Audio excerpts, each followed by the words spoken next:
Gallery ভর্তি দর্শক, নাইবা থাকলো, নাইবা হলো চায়ের কাপে চাচাদের তর্কযুদ্ধ।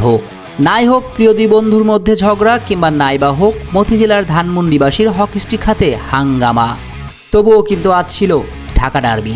গোপালগঞ্জের শেখ মুনি স্টেডিয়ামে বাংলাদেশ লিগের শেষ রাউন্ডে মুখোমুখি ঢাকার দুই ঐতিহ্যবাহী ক্লাব আবাহনী লিমিটেড বনাম মোহামেডান স্পোর্টিং ক্লাব।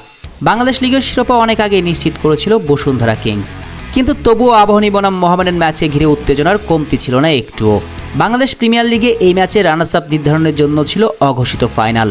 সমান 17 ম্যাচ খেলে আবাহনীর পয়েন্ট 32, অপরদিকে সমান ম্যাচে মোহামেডান স্পোর্টিং ক্লাবেরও পয়েন্ট 32। এমন পরিস্থিতি মাথায় রেখেই মুখোমুখি আবাহনী বনাম মোহামেডান স্পোর্টিং ক্লাব। আকাশ নীল আর সাদা কালোদের এই লড়াই অবশ্য বাড়তি মাত্রা যোগ করেছিল ভাইয়ের বিপক্ষে ভাইয়ের লড়াই। আবাহনীর গোলকিপার পাপ্পু আর মোহামেডানের বাজপাখি সুজন, এই দুই সহোদরের লড়াই অবশ্য ম্যাচের শুরু থেকে একের পর এক আক্রমণ চালিয়েছে আবাহনী লিমিটেড। তাই বলে কিন্তু আর ছেড়ে কথা বলেনি মোহামেডান স্পোর্টিং ক্লাবও, বরং ম্যাচের প্রথম সুযোগটা পেয়েছিল সাদা কালোরাই। 10 মিনিটে বক্সের ভিতরে দুর্দান্ত এক সুযোগ পেয়ে কাজে লাগাতে পারেননি সোলেমান দিয়াবাতে। এর 2 মিনিট পর অবশ্য এগিয়ে যায় আবাহনী লিমিটেড। আর আবাহনী লিমিটেড এগিয়ে যাবার পর থেকেই শুরু হয় রোমাঞ্চ। পিছিয়ে পড়া মোহামেডান কামব্যাক করতে উঠে পড়ে লাগে। সমতায় ফিরতে অবশ্য খুব বেশি সময়ও লাগেনি সাদা কালোদের। ম্যাচের 28তম মিনিটে আরিফের গোলের সমতায় আলফাজ আহমেদের শিষ্যরা। এই নিয়ে এই মৌসুমে কয়েকবার পিছিয়ে পড়েও স্পেনের রিয়াল মাদ্রিদের স্টাইলে কামব্যাক করল মোহামেডান স্পোর্টিং ক্লাব।